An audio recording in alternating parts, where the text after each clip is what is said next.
Green card yutgan odamga nima plyus tomonlari bor? Green card bor odamga Amerika qanaqa ishlarni olishadi? Tramp qanaqa qaror chiqardi? Eshitgan bo'lsangiz, gold card degan narsa chiqargan. Ha, demak, green cardning imkoniyatlarini xuddi boshqa tomondan olishda yo'l ekanda, bu xuddiki imkoniyatlar. Xuddi shunaqa. Faqat katta pul ketadigan yo'li. Yolg'on gapirishga moyilligi bor yoki ko'p yolg'on gapirib qo'yadigan davlatlar qatoriga kiramiz biz. Yolg'on akamdan uylanib, shunga ketmoqchiman, pulni beraman, nech pul desa beraman, yo'l kirasini beraman. Green card yutib olgan, men pulini to'layman, yo'l kirasini ham to'layman, 15 ming, 20 ming dollar beraman, olib ketaman dedi. Masalan, sizga nimadir yoqmasa yoki sizga nimadir yoqib qolsa, sizga berib yuborishi mumkin. Shunchaki vizani. Qaysidir xislatingiz yoqib qolsa. 70 yurgan otaxonimiz ham topshirsa bo'laver ekan. Bemalol. Yigiti farzandlari bilan borib, hayotini boshqalardan boshlab hozir yaxshi hayot kechiryapti. Yomon qoldim, to'g'risi yomon hayron qoldirdi meni. Hozir miyam yangilik bo'ldi, shuni bilan sizlar buni bilamdilar, bilmasdinglar. Faraz qilinglar, green card yutib oldinglar, orqanglardan qidirib yurishdi sizni istat. O'tgan yili masalan 3000 ga yaqin odamni hujjatlarini to'ldirib berdik.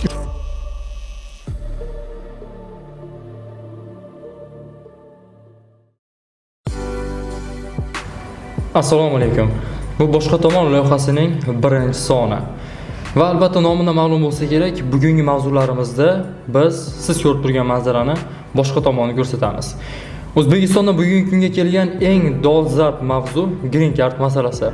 Va bugungi mehmonimiz ham green card masalasiga befarq emas. Necha yillardan buyon minglab odamlarga green card masalasida yordam berayotgan, hujjatlar to'ldirishdagi eng katta hissasini qo'shayotgan inson. Qolaversa, YouTube kanalidagi Amerikadagi o'zbeklar kanalining yurituvchisi, internet tarmoqlarida jami bo'lib 500 mingga yaqin odamlarni o'ziga jalb qila olgan inson. Qolaversa, o'zining hayotini gapiradigan bo'lsak, shoir, ijodkor, aktyor va bir qancha yo'nalishlardan o'z kasbining mutaxassisi hisoblanadi. Va bugungi ko'rsatuvimizning asosiy mehmoni Alisher Ahrorov. Assalomu alaykum. Va alaykum assalom. Kanalingizlarni ochganinglar bilan va shu kanalni boshlaganimda ilk soniga men taklif qilganinglardan bag'oyatda xursandman.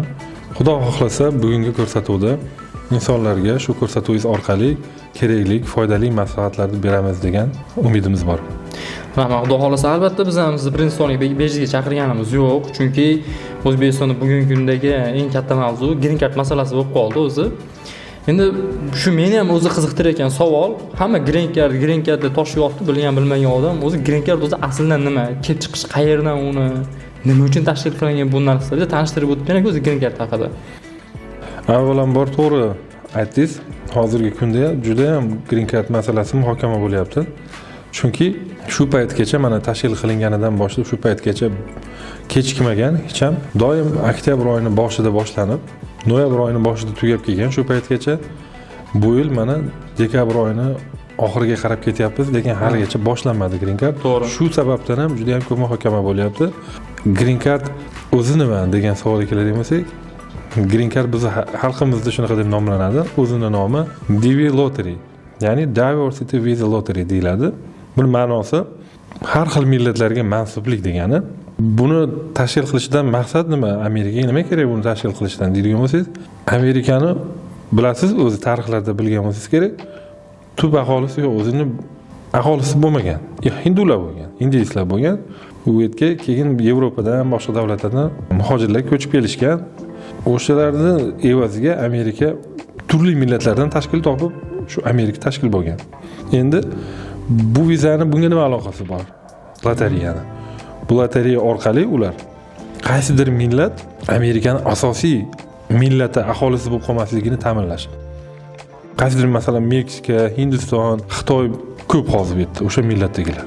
Juda ham ko'p bo'lib ketgan. Qaysidir millatlar oz. Shularni kam millatlarni shu lotereya orqali shuni o'rnini to'ldirish, turli millatga mansublikni ta'minlash. Har xil millatlar bir xil tenglikda bo'lib yashashligi. Tenglikni ushlashlik. Kimdir ko'payib ketib, qaysidir millat dominant bo'lib, qaysidir millat asosiy bo'lib ketib qolmasligi uchun. Yaxshi, lekin adolat, yaxshi balans ushlab turish. Endi o'zimga kelayotgan savolni hisoblaydigan bo'lsak, green card hozir mana hamma o'ynayapti, kimdir yutyapti, juda ham ko'pchilik yutkazishyapti. Green card yutgan odamga nima plyus tomonlari bor? Green card bor odamga Amerika qanaqa ishlarni olishadi? Ha, chiroyli savol.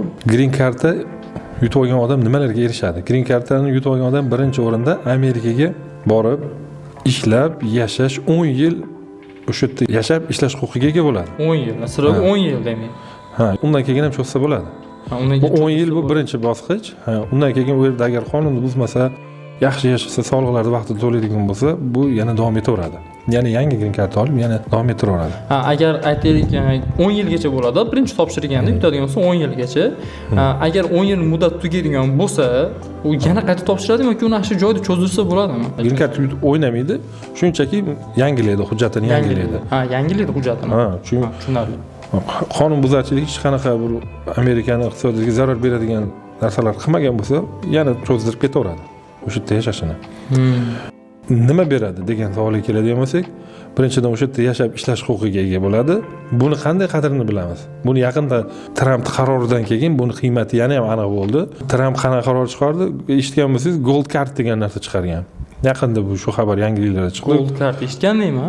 Gold Card degani nima degani? Puli ko'p bo'ladigan bo'lsa, $1 million to'lab, shuni evaziga Amerikada yashash, ishlash, shu huquqlarga ega bo'ladi. Xuddi shu huquqlarni Green Card'ni shu tekinga o'ynab yutib olgan odam bir xil. O'zi Green Card yutib olgan odamni saylovda qatnashishdan boshqa hammasi Amerikani fuqarolari bilan deyarli bir xil. Ha, demak Green Card'ning imkoniyatlarini xuddi boshqa tomondan olishsa yo'l ekanda, bu xuddiki imkoniyatlar. Xuddi shunaqa, faqat katta pul ketadigan yo'li.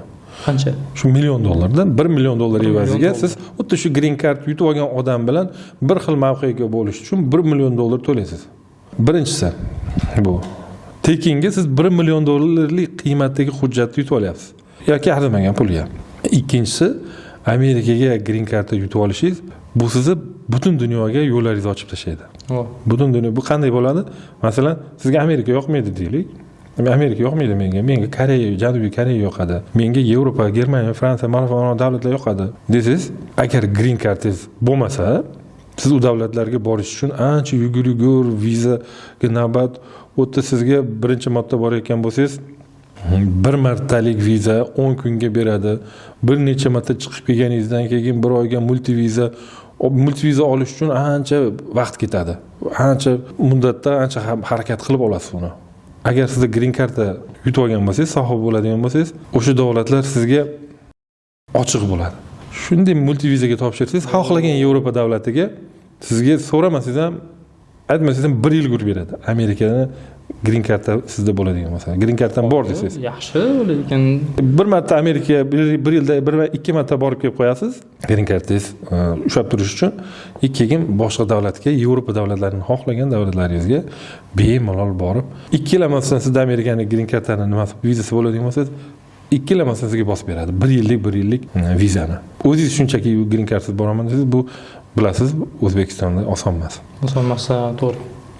Xo'y, lekin demak bu Green Card xuddiki bir umumiy chiptaga o'xshaydi ekanda. Xuddi shunaqa dunyoga eshikni ochadi-da. Dunyoda eshikni ochadi. Amerikaga borib ishlayman desangiz, bu bitta boshqa dunyo, bir yangi bir imkoniyatlar bo'lsa, yo'q, Amerikaga bormayman degan odam uchun ham boshqa davlatlarni ochib tashlaydi.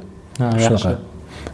Yangi Gold kartadan keyin hozir yana boshqa karta $5 million karta, u ozgina bonuslari bilan deyarli shu darajadagi qiymatda ega bo'lasiz.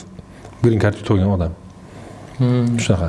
Yaxshi, lekin qo'yini o'zi meni ham qiziqtirib qo'ydi. Haqiqatan ham shuni Green Card yutgandan keyin o'ylang, o'zi istagan davlatingizga uchadi, istagan davlatingizga borasiz, istagan davlatingizga bu umumiy chipta bo'lar ekan xuddi. Lekin yaxshi, endi yana bitta savol.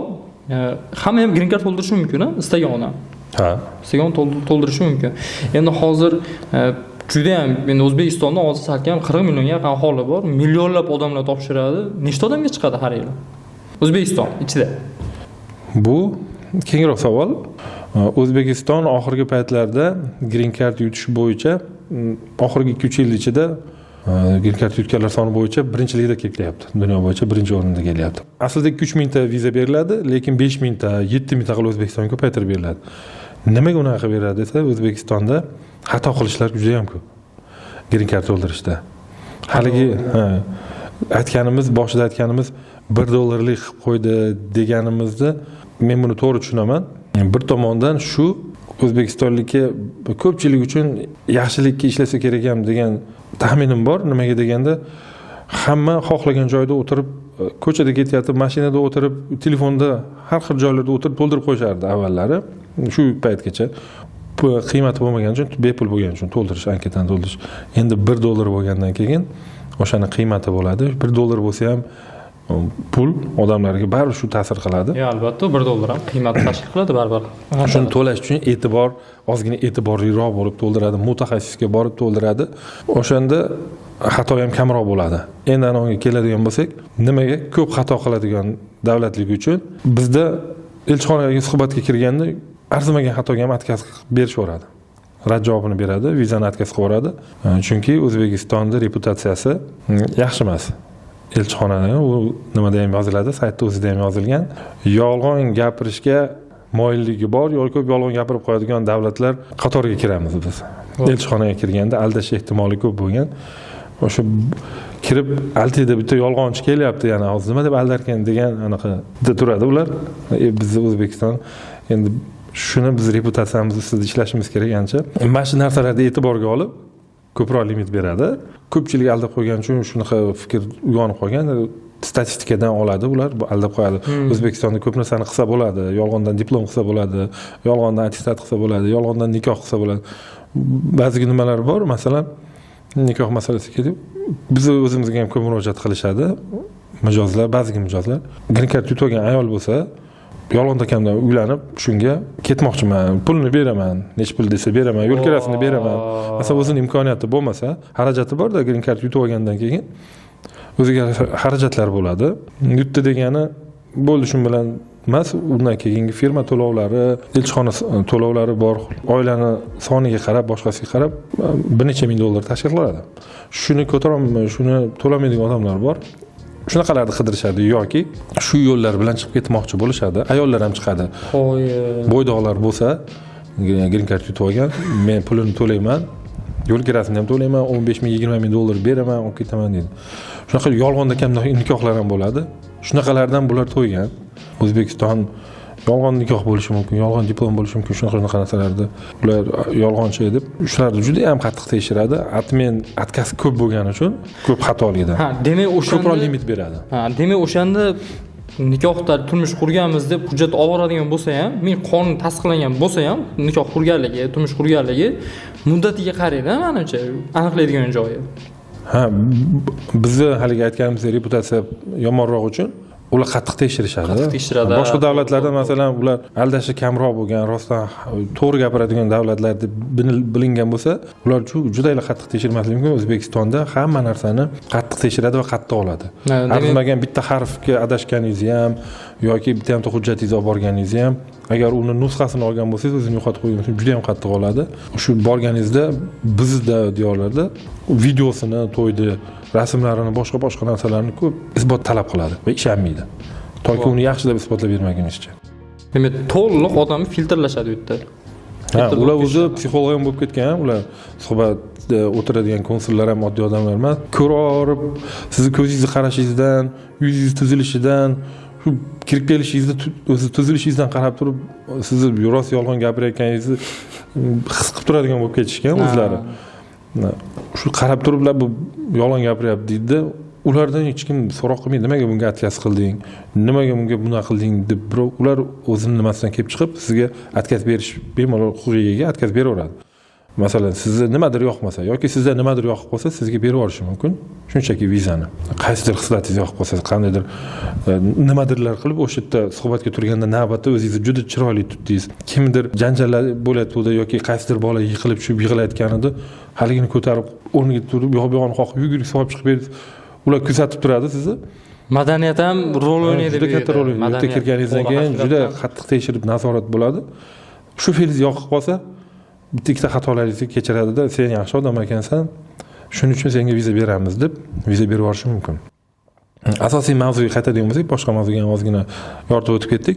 O'zbekistondan juda to'p odam ko'pchilik yutyapti, chunki birinchidan o'zbek millati u yerda to'ldirish, birinchi bo'lsa, ikkinchidan ko'p limit berishining sababi ko'p xato qiladi.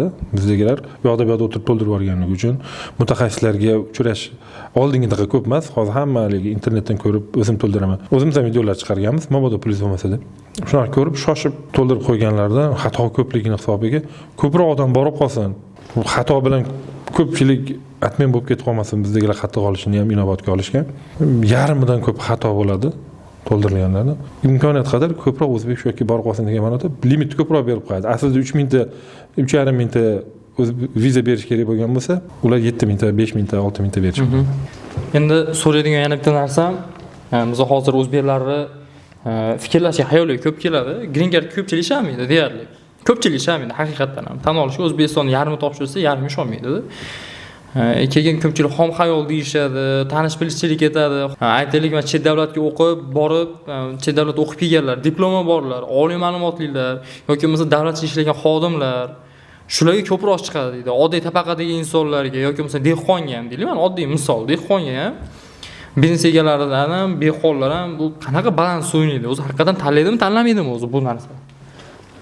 Yo'q. Green cardani anketasida tanlashda, yutuq chiqqanlarni tanlashda hech qanaqa bunaqa tabaqa, o'qimishlik, chet davlatda o'qigan, oddiy dehqon, oddiy bog'bon yoki falondaqa bir amaldor degan narsa umuman yo'q u yerda.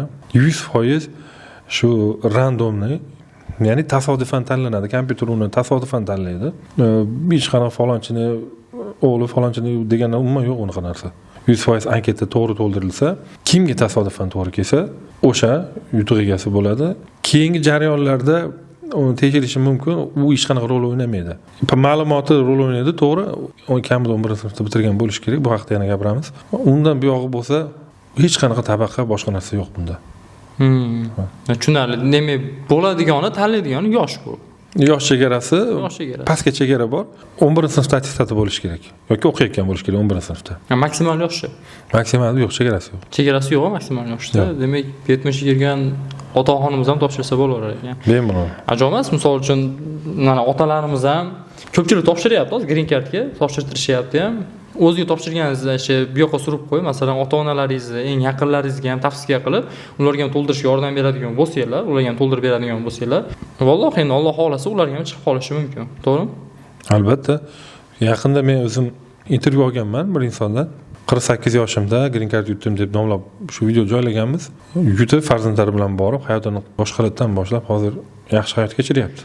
Hozir qarang, green card yutsa, hozir endi odam bitta o'zi ketmaydi, to'g'rimi? Agar endi bitta o'zi ketishi mumkin, haligi yoniga sheriklar olish imkoniyati ham bor. Bitta green card, bitta oila kimlarga o'tadi? Green card mana qilib belgilanadi. Masalan, xotin bo'lsa, ikkalasi ham o'ynashi mumkin. 11-sinf attestati bo'ladigan bo'lsa, shuni ham mana ta'kidlab o'tib ketay. O'rnida green cardning talablari qanaqa deydigan bo'lsa, qanaqa talablar bor green card to'ldirish uchun? Eng asosiy talablar. Bitta ma'lumotga talab bor, asosiy. Shu 11-sinfda bitirgan bo'lgan bo'lsa, bo'ldi. Qolgan shaxsiy ma'lumotlar. Endi kriminalniy anaqalari yo'q, background orqasida bir huquqbuzarlik katta bir qandaydir nimalarga aralashib qolgan bir joylari ham ozgina rol o'ynaydi, lekin asosiysi talabi shu. Keyin oila a'zolaridan xotin bo'lsa, ikkalasida ham eng kamida 11-sinfda bitirgan attestati yoki undan yuqori diplomlar bo'ladigan bo'lsa, kollej, institut ular ishtirok etishi mumkin. Masalan, menga yutuq chiqsa, ayolim bilan men to'ldiradigan bo'lsam, men ayolimni va farzandlarimni o'zim bilan qo'shib olib keta olmayman. Yoki ayolimga yutuq chiqsa, ayolim butun oila a'zolarini, erini va farzandlarini olib keta olmaydi. Lekin farzandlarda yosh chegarasi bor. Masalan, yoshim kattaroq bo'ladigan bo'lsa, men hozirga aytgandek 48 yosh, 50 yosh, 60 yoshdagi odam yutuq chiqadigan bo'lsa va farzandlarini yoshi turmushga chiqmagan bo'lishi kerak va 21 dan oshib ketmagan bo'lishi kerak. Ular qolib ketadi, ular olib keta olmaydi. Chunki ular уже alohida shaxs bo'lgan bo'ladi. Turmushga chiqqandan keyin ham alohida oilaga aylanadi va 21 yoshdan keyin alohida shaxsga aylanadi. To'g'ri, familiyalar o'zgaradi. Undan kichkinalariga ta'sir qilib, ularni qo'shib Amerikaga olib keta oladi. Qoilaga oilaviy ketsa bo'lar ekanda, deymi? Bemalol. Lekin bitta tomoni bor, unga qo'shimcha qilib aytib ketay. Masalan, men o'ynasam farzandlarimni olib keta olmayman, lekin farzandim o'ynasa, agar 18, 19, 20 pasporti bor, attestati bor, u o'ynaydigan bo'lsa, lekin o'zi ketadi. Meni olib keta olmaydi, ota-onasini olib keta olmaydi, ukalarini olib keta olmaydi. Chunki balog'atga yetgan o'zi ketadi. O'zi ketadi. Uylanmagan bo'lsa ham, oila qurmagan bo'lsa ham, baribir hech vakolat faqat o'ziga beriladi, bittaga. Agar oila qurgan bo'lsa, demak, oila a'zolariga ham beriladi, o'zini oilasini a'zolariga. Oila uylansa yoki turmush qursa, turmush o'rtog'ini olib keta oladi. Demak, hozir tepada aytib o'tganingizdek, green card yutgan bo'ydoqlarga turmushga chiqish yoki bo'lmasa green card yutgani, bo'ydoq qizlarga uylanish, shunaqa istab yuradiganlar ham hozir yo'q emas, to'g'rimi? Albatta bizga ko'p murojaat qilishadi. Shunaqa pulni beraman, bunisini beraman. Shunaqa odam bormikin deydi. Unga albatta tavakkal qiladigan odam, menimcha tavakkal qiladigan odam yo'q. Ya'ni sharoiti yo'q bo'lsa tavakkal qilsa kerak. Hech qanaqa baribir ham men pulim yo'q-ku, baribir ham bora olmayman degan odam qilmasa kuyib ketishidan qo'rqadi-da baribir. Kuyib ketishdan qo'rqadi. Siz yutib olgan bo'lsangiz, uni yolg'onligini ular juda qattiq tekshiradi, aytganimizdek, konsullar. Ikkalangiz ham siz ayniqsa sizniki imkoniyatingiz kuyib ketadi. Shuning uchun o'ta ham imkoniyat baribir ham bora olmayman, baribir ham menda pul yo'q degan odam bo'lsa tavakkal qilib ko'rish kerak. Unda ham ishonadimi, ishonmaydimi o'sha. Lekin men borib, yomon qoldim, to'g'risi yomon hayron qoldirdi meni. Hozir miyam yangilik bo'ldi, shuni bilan masalan buni bilamidinglar, bilmasmidinglar. Faraz qilinglar, green card yutib oldinglar, orqanglardan qidirib yurishdi sizni. Istashib green card yutibdi, menga uylaning yoki menga turmushga chiqayin deb. Boydolarga tavsiya qilaman lekin. Shu joyda bir ajoyib hozir esimga tushib ketdi bir mijozimiz gapi. Hozir aytyapsiz-a, kimdir green card yutib olgan bo'lsa yoki uylanaman, xarajatlarni ko'taraman, pulni beraman, olib ketaman deyapti. Kimdir turmushga chiqib yolg'on ekanda, endi rost ekanmi, yolg'on ekanmi, rost ekanmi bo'lishi mumkin, lekin asosan yolg'on ekanda. Amerikaga borib olish maqsad. Shunaqa qidirib yuradi, lekin bitta mijozimizda shunaqa holat bo'ldi. Qizi green card yutib olgan. Turmush qurish arafasida bo'lgan ular, hali to'y bo'lmagan. Ular xursand bo'lib, hali kuyov bola to'y arafasida harakat qilishyapti-da, kuyov bolaning onasi sen qizing meni o'g'limni mendan ajratib olib ketib qolyapti. Xullas yoqmayapti, u nolyapti. Odamlar uni qidirib 15-20 ming dollar berishga, shu qonuniy bo'lsa ham nimadirlar qilib Amerikaga ketib, shuni odam qanchadirlar pullar sarflashga tayyor. Siz yutib olsangiz, sizga yolg'on takamdan turmushga chiqib, kimgadir yolg'on takamdan uylanib nimadirlar. U tayyor qonuniy yo'l bilan ketishi mumkin imkoniyat tug'ilib, qancha odamlar orzu qilib turgan. Yaqinda to'y bo'ladi, uni isbotlasa bo'ladi, bemalol to'ylarni ko'rsatadi, haqiqiy qonuniy bo'ladi. Ketish imkoniyati tug'ilib turganda, shu nima qilsam ekan? Voy, shunaqa bo'lyapti Alisherjon. Juda hayron qoldim. Endi Amerikaga qiziqmagan, tushunmagan odam bo'lsa, shunaqa bo'largandi. Onasi juda ham qarshilik qilayotganmish. Shunaqa holatlar ham bo'lib turadi. To'g'ri, lekin haqiqatan qiziq holatlar, lekin bu shu bitta shu green card orqasidan shuncha narsasi bor ekan, men bilmay yurgan. Haqiqatan ham green cardning boshqa tomonlari. Obuna o'qish esdan chiqmasa. Beriladigan asosiy savol, to'g'ri bildik, tabaqa ajratmaydi, adolatlik o'ylaniladi. Lekin sizga men murojaat qilayotganlar, ya'ni green card to'ldirishdagilarni xatolarni gapirib o'tdingiz. Lekin bular juda ko'pchiligi murojaat, hozir nechta odam murojaat qiladi taxminan yilda, bir mavsumda? Biz ko'pchilik murojaat bilan chiqadi, lekin biz uni to'ldirib berishga o'tgan yili masalan 3000 ga yaqin odamni hujjatlarini to'ldirib berdik. 3000 ga yaqin. 3000 ga yaqin bu aytilishga oson bo'lgan son, menimcha, to'g'rimi? To'g'ri. Eng haydash bo'lib buni to'ldirishlar, lekin tan berish kerak, haligi o'zingizlarni mehnatlarini xohlalar, haqiqatan xizmat ko'rsatayotgan odamsizlar. Aynan shuning uchun ham sizlar taklif qilganmiz ko'rsatuvga. Lekin yaxshi, endi hozir odamlarni aytaylik, topshirmasdan, haligi green card to'ldirib beradigan odamlarga murojaat qilmasdan o'zlarini to'ldirishligi, men uchun 99% holatga xatolik olib keladi, to'g'rimi? Yo'q, unaqa deb bo'lmaydi.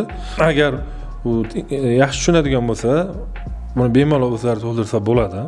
Faqat e'tibor bilan, va yaxshilab o'rganib olib turib, e'tibor bilan, diqqat bilan to'ldirish kerak, qayta tekshirish kerak. Ana o'shanda bo'ladi. Lekin tavsiya qilgan bo'lardim, agar yaxshi bilmasa, yaxshi tushunmaydigan bo'lsa, chimchiq so'ysa ham, qossa so'ysin, bo'lsa ham mutaxassisga uchrab, shu mutaxassisga qildirgani yaxshi. Chunki u ko'p yildan beri shuning ichida yurgan, e'tibor qilish kerak bo'lgan jihatlarini biladi. Shu narsalarga e'tibor berib to'ldiradi. Balkim yuqorida savolingiz bordir, men shu joyda aytib o'tib ketaman. Bu sohaga qanday kirib qolganmiz? Ixtiyoriy majburiy bo'lgan green card sohasiga. Do'stim Amerikaga borgandan keyin o'sha yerdan turib 3-4 ta qarindoshinikini to'ldirib bergan. Keyingi yili 5-10 ta odam aytgan, iltimos, biznikini ham to'ldiring. Shunday qilib bu yerda blogerlik faoliyatini yuritgandan keyin muxlislar, obunachilar juda ham ko'payib ketdi. Shu obunachilar iltimos qilib hurmat qilganidan, ishonganidan to'ldirib bering bo'lib, boshida o'zi pulini to'lardi. Iltimos qilganlarga o'zi pulini to'lab, vaqti bo'lmaganligi uchun traktor yuradi, yo'lda bo'ladi, to'ldirgan imkoni bo'lmagani uchun shu o'zi ishongan yaqinlariga, shu firmalarga iltimos qilib to'ldirib, bu yoqdan men pulni olib berardim. Iltimos mashina olib borib bering derdi. Pulni olib berib berardim. Odamlar o'zidan xarajat qilib to'ldirardi. Keyin sekin ko'payib ketgandan keyin ularga pul berishdi, ular uchun to'ldirishdi, nimasi bo'lmay qoldi-da. Keyin shunchaki odam iltimos qilyapti ekan, shu ishga o'tishga o'tamiz shekilli deb yordamga meni chaqirdi, yana bir ikkita odamlar chaqirib birgalikda shu ishni sekin boshladik. Keyin shu ishga ixtiyoriy shu obunachilarda, shu odamlarning iltimosi bilan shu ishga aralashdik. Shundan keyin boshlandi Green Card mavzusi. Green Card to'ldirishlar. Yaxshi, lekin haqiqatan ham yerga xalqqa naf tegadigan yo'nalish haqiqatan ham Green Card. Men shunchaki Green Cardni shunga chipta oladi bitta odam ketadi deb o'ylardim, lekin katta imkoniyat eshigini ochib beradigan bu xuddi bir oltin biletga o'xshaydi, xuddi. Green Card, yashil karta xuddi haligi svetofordan ham yashil, faqat to'lqin bosamiz. To'g'ri. Lekin bir narsani e'tiborga olib qo'yish kerak. Bizga juda ham ko'p savol tushadi. Men Abdug'ofur do'stim bilan bitta lishkaga ulanib olganmiz. Tun bilan kunimiz boshqaligi uchun bizda kun bo'lganda ular tun bo'ladi. Savol-javoblarga qarashib turaman. Juda ham ko'p savol keladi. Aynan nima degan? Green Card yutib olsam, meni ish bilan ta'minlaydimi, uy bilan ta'minlaydimi, yo'l kiramni olib beradimi, yo'l kiram to'laydimi, aviachiptalar. Yo'q, shuni aytib o'tib ketay muxlislarga. Men har biriga tushuntirib o'taman, juda ko'p vaqtim oladi. Green Card yutib olgan odam birinchidan yutdi degani bu 100% viza oladi degani emas, 50-50 bo'ladi. Ko'p aytamiz buni. Chunki oldinda ko'p jarayonlar bor. Bizni davlatlarda отказ berish juda ham ko'p. Ikkinchidan Amerikaga Green Card yutganingizdan keyin Amerika sizga faqat hujjat beradi. Shu yerga kelib ishlash va yashash uchun senga ruxsat degan hujjat beradi. Boshqa hech narsa bermaydi. Na aviachipta, na sizga o'tdan kvartira, na ish joy topib bermaydi. Hammasini o'zingiz qilasiz. Ish joy topasiz, kvartira topasiz, yo'l kirasalarini o'zingiz qilasiz. Endi o'zingizlarda savol, o'zingizlar yo'nalishlarga yuzlanadigan bo'lsak, ya'ni Amerikadagi o'zbeklar kanali. Endi bu kanal juda ham ko'pchilik biladi. Hozirgi kundagi obunachilarni ham soni hisobga oladigan bo'lsak, juda ko'pchilik eshitganman Amerikada o'zbeklar kanalini. Bu asosan Amerikada o'zbeklar kanali a'zolari o'zi ko'pchiligi Amerikada o'zi deyarli. Yo'q. Ko'pchiligi O'zbekistondan turib Amerikaga borishni orzu qiladigan, shu Amerika orzusida yurgan vatandoshlarimiz. Kuzatuvchilar, kuzatuvchilar va vatandoshlarimiz. Lekin Amerikadagi yurgan yurtdoshlarimiz ham ko'p. Ko'p. Hozir necha kishi bor hozir Amerika o'zbeklar kanalida? O'zingizlarda, obunachilar emas, o'zingizlarda sherigi komanda, jamoalar. Jamoamiz 10 kishidan ortiqroq. O'sha yerdaga yurgan Amerikada yurganlar va bu yerda yurganlarni hisobga olsak 10 kishidan ham ortiqroq. 10 kishidan ortiqroq, ha. U yerdagi hozir eng ko'pi nima ishlar bilan shug'ullanishadi? U yerda har xil sohada ishlashadi. Kimdir taksist, kimdir yetkazib beruvchi, yangi borganlar, yana kimdir boshqa sohalarda. Bizning komandamizda ham shu taksistlari bor. Borganlarni kutib olish bilan bu yerda shug'ullanadi. Yana kimisidir bor, uy topib beradi. Borayotganlarga kvartirani topishga, qaysi shaharda, qaysi shtat, qayerda shunaqa narsalarga yordamlashadi. Demak, hozir Amerikadagi o'zbeklar kanali viza olganlarga, ya'ni Green Card yutganlarga Amerikada o'zbeklar kanali a'zolari qo'ldan kelgancha o'zlarining yordamini ayamasdan yordam berishar ekan. To'g'rimi? Yana nima xizmatlari bor? Kutib olishadi, to'g'rimi? Bizda Amerikada o'zbeklar agar hujjatlarni to'ldirganlar bo'lsa, bizda shunaqa nimalarimiz bor endi. Oddiy firmada to'ldirgandan keyin Green Card yutib chiqqandan keyin uy manzil so'raladi birinchi o'rinda. Amerikada uy manzil, Amerikada yashayotganlar amerikalashib ketadi. O'zini olib qochadiganroq bo'lib qolar ekan ko'pchilik. Qalbidan nariroq yuraman, tinchgina nima qilay deb manzilni berish kerak. Kimdir manzilni berish kerak. Bu chin muammo. Manzilni bergan odam ham keyin ko'chib ketib, boshqa qilib shunaqa muammo bo'lmasligi uchun biz birinchi nimamiz manzil beramiz. Bepul bizni to'ldirganlarga firmadan suhbatdan chiqqandan keyin keyingi ishlarida biz obunachilarimiz buni juda ham yaxshi biladi. Amerikaga borgandan keyin ko'plab videolar qilganmiz. Borgan yurtdoshlarimizni shu borgandan kutib olib toki hayotga moslashib ketguncha bir 4 ta 5 ta serial videolar qilganmiz, adaptatsiya deb. Uni ko'pchilik biladi. Borgandan keyin birinchi kun nima qilish kerak, qayerga borish kerak, sim kart olish kerak, hokazo qilish kerak, bankka borib qanaqadir shot ochib, yo'q borish kerak, yo'q qolish kerak. Undan keyin pravaga topshirib qo'yish kerak, manday qilish kerak, bank qaysi do'konga borib produktda qiladi. Uyga gilam bilan nimadirlar olish kerak. Qayerga boradi? Yashashni o'rgatadi u yerda. Qayerga borib, qaysi do'kondan nima, qayerga hammasini adaptatsiya qilib, o'sha yerda moslashib 3-4 kun birga shu videolarni ko'rgani uchun ham bizga odamlar obuna bo'lib, bizga iltimos qilishgan.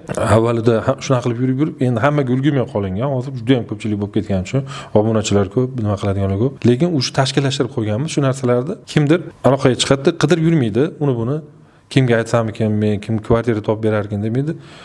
Abdug'ofur aka shu menga yutuq chiqdi, kvartira topib bera olasizmi deydi. Albatta, shu kvartirani topishiga aralashaveradi. Ozgina o'sha xizmat bo'lib qolgan.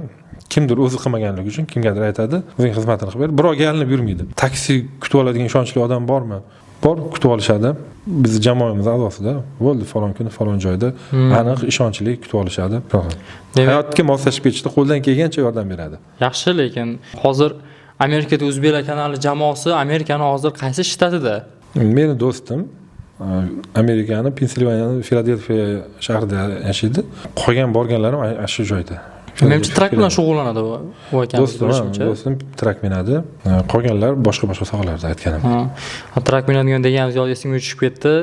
Internetda, Instagramda rosa ommalashdi. Evil Shoh degan yigitni eshitgan bo'lsanglar kerak sizlarmi? Ha, eshitganmiz. Haqiqatan biz ham juda ko'p reyslardan chiqib qolardi. Amerika trak minib juda ham katta sabrli, u yerdagi ancha qiyinchiliklarda, u yerda ko'p narsalarni ko'rsatib yoritib borardi. O'zim blogerman demaydi, lekin tan berish kerak lekin. Ha, Evil Shohni men ham kuzatib turaman. Qiziqarli gaplar bor, ajoyib pozitiv videolari bor. U bilan aloqamiz yo'q. Lekin u ham shu sohada yuradi, trak sohasida yuradi. Omad tilaymiz Evil Shohga ham. Keyin mabodo hamkorlik qilib qolsak yoki do'stim intervyu olib qolsa, albatta uni kanalimizga joylaymiz. Albatta, haqiqatan ham hozir esimga tushib ketdi Amerika haqida gap ketgani uchun. Endi haqiqatan ham hozir Amerikada o'zbeklar soni menimcha anchagina ko'p, 200 mingdan oshiq bo'lsa kerak menimcha. Aniq sonini bilmayman, lekin anchagina. Lekin hozir baribir davom etadi, to'g'rimi? Green Cardda odam qayta yutsa, baribir ketilishi davom ettiriladi. Hali beri yopilmaydi bu, to'g'rimi o'zbeklar uchun? Endi hozir buni kutyapmiz, nima bo'lishligini. Hozir Green Cardni mana ochilmadi, shu kungacha ochilmadi. Aniq xabar chiqqanda bilamiz. Xudo xolasa yopilmaydi. Aytganimdek, haqida aytib o'tdimmi? Yopiladimi? Bu safar aytmay bo'lib ketdimi Green Card degan savollar ko'p beriladi. Menga shaxsiyimizga oxirgi kunda berilgan eng ko'p savollar shular. Green Card nima bo'ldi? Green Card nima bo'ldi? Ochildimi degan savollar juda ham ko'p. Bir kunda 100 ta odamga javob berib chiqish kerak. Har biriga yo'q, ochilmadi. Qachon ochiladi? Uni bilmaymiz. Haqiqatan qachon ochilishini bilmaymiz. Ochilishidan umidimiz bor. Chunki yopiladi degan xabar yo'q. Faqat shu sayt ustida ishlov ketayotgani munosabati bilan shuning uchun menimcha uzoqyapti. Agar falon kun ochiladi degan xabar chiqsa, albatta uni e'lon qilamiz va o'zbeklar shuni orqasidan borishda davom etadi yurtdoshlarimiz. Haligi qachon ochiladi Green Card degan savollarga adashib video ham chiqargan edingiz. Shu yerda qo'yib o'tib ketamiz hozir videosini. Ha, to'g'ri. Bir xil savolga kun davomida kechasi kunduz javob bera olishdan odam baribir zerikar ekan. Men zerikadi, to'g'ri. Bir xil savolga bir xil javob bera olishdan odam zerikar ekan. O'sha videoni qilganman. Hammaga endi hazilomuz javob bo'lsin deb. Lekin yaxshi. Mana hozir ham juda ham ko'p narsani bilib oldik. Haqiqatan ham men o'zim kutmagan javoblarni oldim, kutmagan savollar ham kelib qoldi o'zi. Men o'ylagan yoki siz bilan biz o'ylagan o'sha Green Cardni, biz o'ylagan tomonlarini, ya'ni boshqa tomonlarini ham ko'rib chiqdik. Siz o'ylagan o'sha bitta Green Card orqasida o'ylab ko'ring qancha imkoniyatlar yotganini. Hozir Green Cardga hozir biz ham endi ko'rayotganlar ko'p. Sizlar kuzatayotganlar ham haqiqatan ko'p, lekin bilmaganlar ham bor. Green Cardga endi qiziqish bildirayotganlar ham bor. Bu Green Cardga qiziqayotgan obunachilarimizni ham o'zingizlar xizmat ko'rsatib bera olasizlar, to'g'rimi? Xizmatingizga taklif qilsak bo'ladimi? Bemalol. Demak, ishonchli, haqiqatan ham 100%. Sizlarga tavsiya berib o'tib ketaman, bu reklama emas, bu shunchaki tavsiya. Agar sizda ham Amerikaga borish orzusi bo'lsa, agar sizda ham o'z xayolayotgan, o'zingiz orzularingizdagidek hayot kechirish xohlayotgan bo'lsangiz, agar sizda bitta yo'nalish shu Green Card bor, mana shu Green Card to'ldirish istayotgan bo'lsangiz, qanaqadir xato yo'llarni o'ylayotgan bo'lsangiz, nima yoki har yil topshirayotganda nimadadir xato qilayotganingizni agar o'z bilib turgan bo'lsangiz, mana shu kanalni a'zolari, ya'ni mana shu pastda qoldirilgan serkalarga murojaat qilib, bemalol Green Card to'ldirishinglarni so'rashinglar mumkin. 100% ishonchli hamda kafolati bor deb o'ylayman. Chunki mana YouTube'da ham o'zining yaxshigina obunachilariga ega bo'lgan, juda ham ko'plab odamlar e'tiborini tortgan jamoadoshlar mana shular bo'lishadi. Obuna bo'linglar ushbu kanallarga ham va xudo xolasa, agar qiziqishlarini bildirib borsanglar kommentariyada. Agar bu yo'nalishga, bu Amerika haqidagi mavzuga, Green Card haqidagi mavzuga qanchalik qiziqishinglar bo'lsa, yana sizlar qiziqtiradigan savollar bo'lsa, bemalol kommentariyaga yozib qoldirsanglar bo'ladi. Va ana shu opsioniyada ham sizlarga bemalol javob qoldirishadi. Endi menimcha ko'p mavzular gaplashdik Green Card haqida ham, Amerika o'zbeklar kanali haqida ham. Endi shaxsiy hayot, ya'ni o'z haqida so'ramoqchiman shuni oxirida. Ya'ni mehmonimiz bilan siz bilan yana ham chuqurroq tanishmoqchimiz endi. O'z shaxsiy hayotingiz haqida. Bilishimcha ijodkorsiz. Instagram sahifangizda hozirgi kunda 28 mingdan oshiq obunachini yig'gansiz. Lekin ularda juda ham ko'p ko'rilganlarning soni milliondan oshgan obunachilaringiz, ya'ni ko'rishlar soni milliondan oshgan. aktivlik sizda yaxshi, lekin o'zini yo'nalishi vayn bo'lgani bilan, o'zini yo'nalishi boshqa sohalarda bo'lgani bilan hozirgi blogerlar jamiyatda ko'p narsalarni yoritib chiqishyapti. Aytaylik, xalqning muammolarini yoritib chiqishyapti yoki bo'lmasam dunyoda bo'layotgan qanaqadir voqealarga o'zini reaksiyalarini bildirishyapti yoki bo'lmasam shundan muhokama qilish bilan bam. Hozirgi kunda 99% blogerlar shu narsaga o'tib ketgan menimcha. Juda ham ko'p ko'ryapman o'zini fikrini bildirgan yoki bo'lmasam shu sohaga yana kirib ketishgan o'zlari o'zini vayn yo'nalishini tashlashi bilan. Kimlarni tanqid qilmoqchi emasman, lekin demoqchi, sizga bermoqchi bo'lgan savolim faqat ibratli narsalar yoki muhokama qilish, Amerika haqidagi bunaqa narsalarni ko'rganim yo'q sizda. O'zida ishtiyoq yo'q bu narsaga yoki yo'nalishingizni o'zgartirgisi kelmaydimi? To'g'ri, ko'pchilik blogerlar o'zini qilib turgan mavzusidan boshqa mavzularda yoki kimlardir muhokama qilib, qaysidir insonni yoki qaysidir davlatni yoki qanaqadir muammolarni ko'tarib chiqishayotganini ko'p ko'rib qolamiz. Befarq emasman, bo'layotgan dunyoda bo'layotgan yangiliklarga, bu o'zgarishlarga, voqealarga befarq emasman. Yangiliklarni, axborotlarni hammasini uzluksiz kuzatib boraman. Lekin bu haqida to'g'ri aytasiz. Men o'zim ijtimoiy tarmoqlarda fikrimni bildirmayman. Bunga har xil sabablari bor va eng asosiysi kam gapirgan yutadi deydi-ku. Ko'p gapirib afsuslanganlar bor, lekin kam gapirib afsuslanganlar yo'q. Shu o'zim yaxshi tushunmagan yoki chala tushungan sohada nimadirlar deb oshiqcha gapirib qo'yishni xohlamayman, to'g'risi. O'zimning fikrim bor, o'zimda qandaydir pozitsiyam bor. Shu bo'layotgan voqealarga, dunyodagi, jamiyatdagi bo'layotgan voqealarga o'zimning qarashlarim bor, lekin uni ommaga aytmayman, to'g'risi. O'sha necha yildan beri ijod qilasiz o'zi aslida? Ijod yo'lingiz. Ha, YouTube'da blogerlik faoliyatimni boshlaganimga shu do'stim bilan birgalikda boshlaganmiz. 6-7 yil bo'lgan, 7 yildan oshdi menimcha. Ikkalamiz teng boshlaganmiz. U Amerikada turib boshlagan. Amerikaga ketgandan keyin men O'zbekistonda turib boshlaganman. Instagramdagi sahifamga 1-2 yildan oshdi. 2 yildan oshdi. 2 yilda ichida shuncha obunachiga erish bu haqiqatdan oson emas. Hech yildan beri bosh joylab harakat qilayotganlarning unaqa rezultati yo'q. Yaxshi, lekin buni nimasi bor? Qanaqa bo'lgan?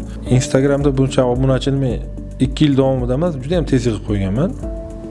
O'zim ham kutilmagan bo'lgan menga. Boshlaganman, bu kimdir bitta insonni o'zim kuzatib boraman. Hozir aniq esimda yo'q yoki Shahad Alimov degani bor. Hozir ham yaxshi marketolog shunaqa ishlar bilan qilyapti. Ham bloger bo'lgan avval, Norvegiyada o'qiydi yoki Davron Turdiyev ikkosidan birini shu maslahatini eshitganman. Ko'p ijtimoiy men TikTokga ham, Telegramga ham, YouTube'ga ham hammasiga chala-chulpa bo'lib ketayotgan e'tiborim tarqoq hammasiga joylayotgan edim. Shu blogerning maslahatini eshitdim. Shu yangi blogerlikni boshlamoqchi bo'lib turgan aka-ukalarimizga xuddi shu narsani men ham tavsiya qilaman. Bitta ijtimoiy tarmoq tanlang.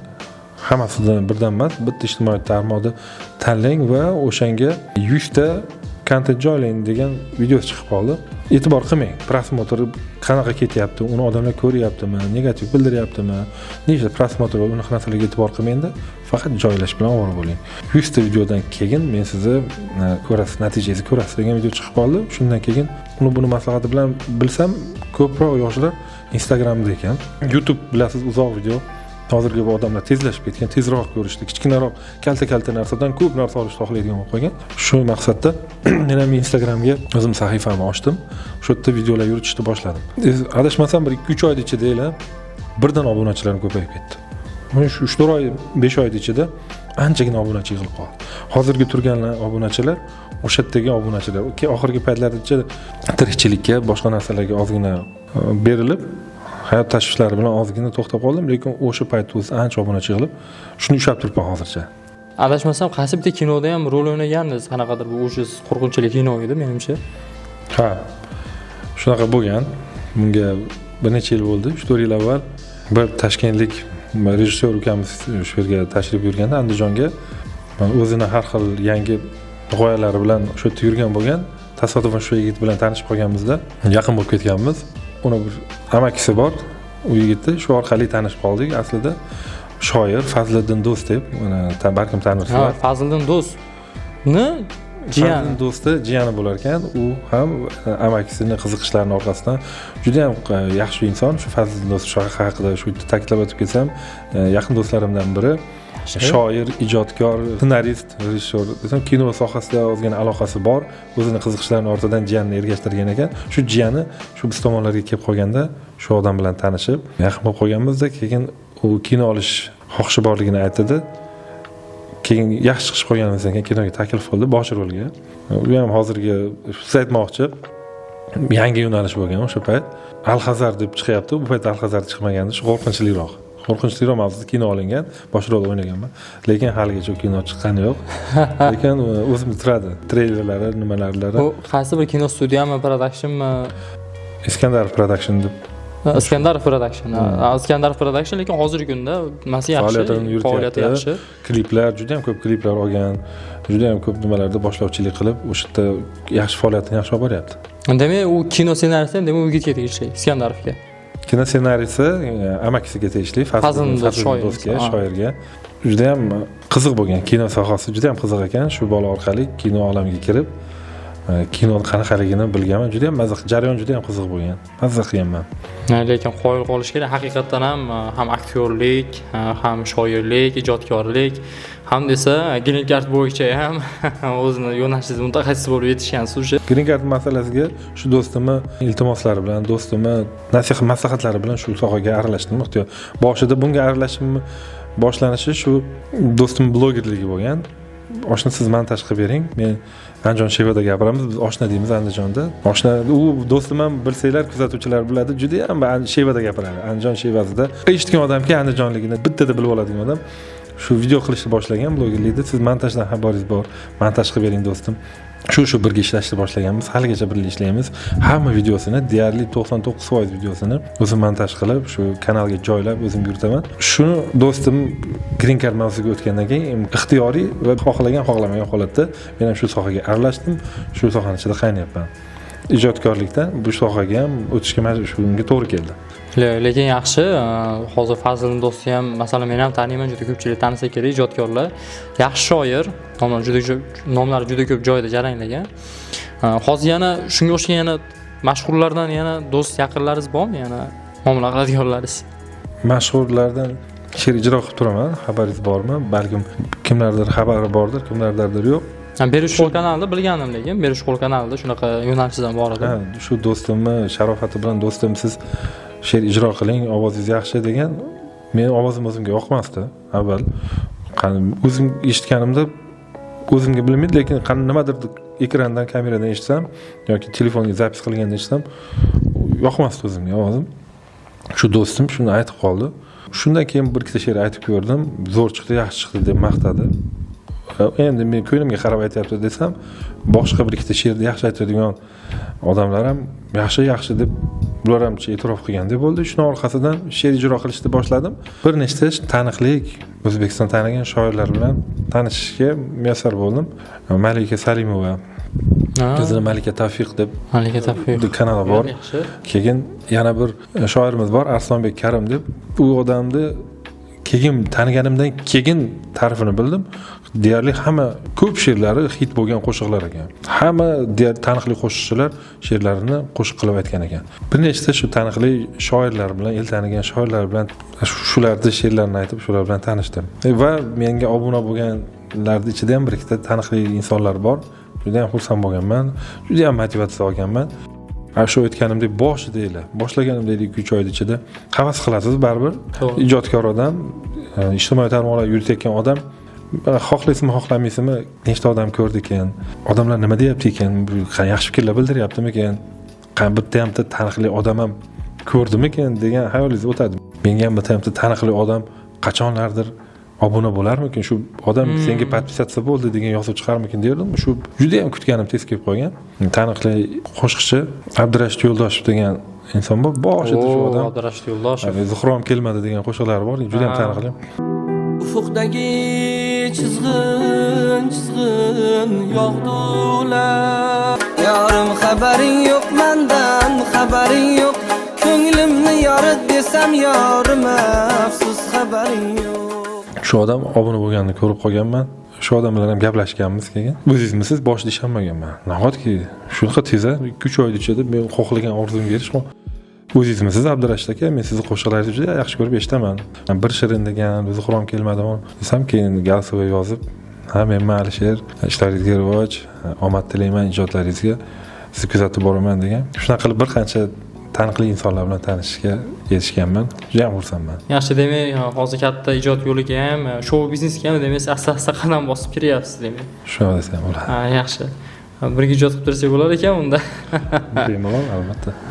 Agar Xudo xolasa shu yaqin kunlarda birgalikda ijodkorlikda yo'nalish yuradigan bo'lsak, ajablanmasa ham bo'laveradi demak. Haqiqatan to'g'risi menga ijod yo'llaringiz ham yoqdi o'zi aslida.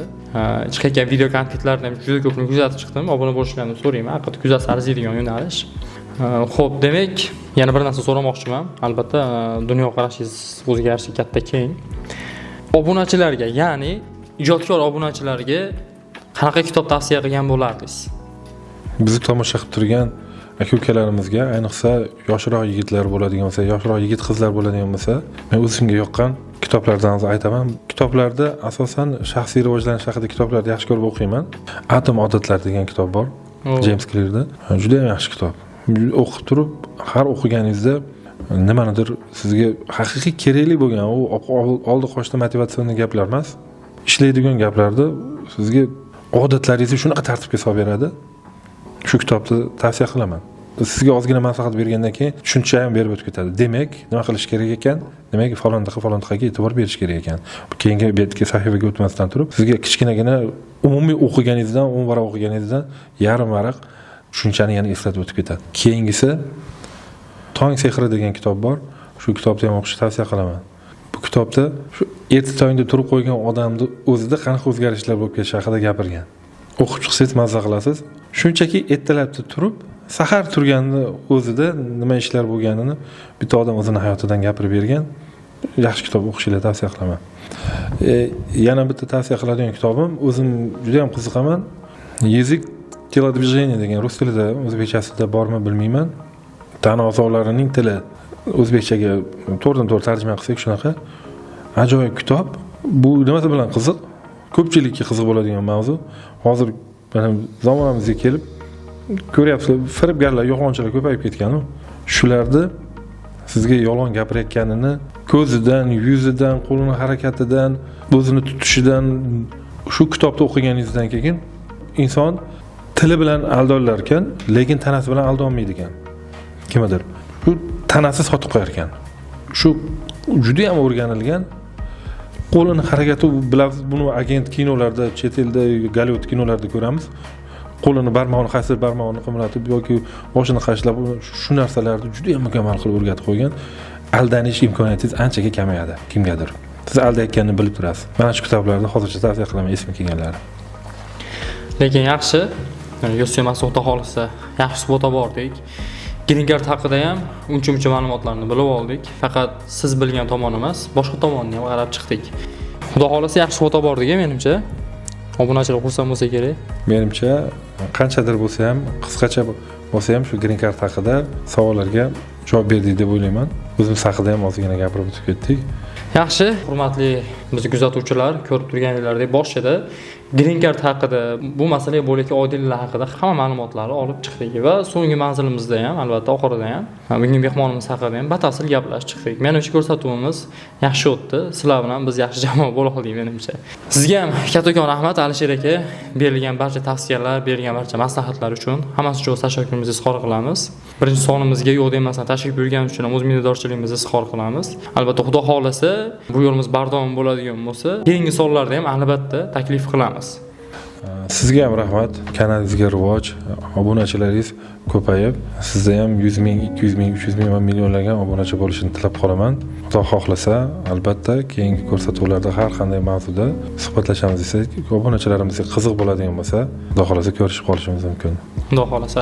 Sizga rahmat Alisherga kattakon joni sog' bo'lsin. Xudo xohlasa siz bilan yana diydor ko'rishimizga umid etamiz. Xo'p, salomat bo'ling. Rahmat. Hurmatli kuzatuvchilar, bizni kuzatdinglar. Har qancha bo'lsa ham Green Card haqida, Amerika yo'nalishlari haqidagi barcha turlar haqida tanishib bilib chiqdik.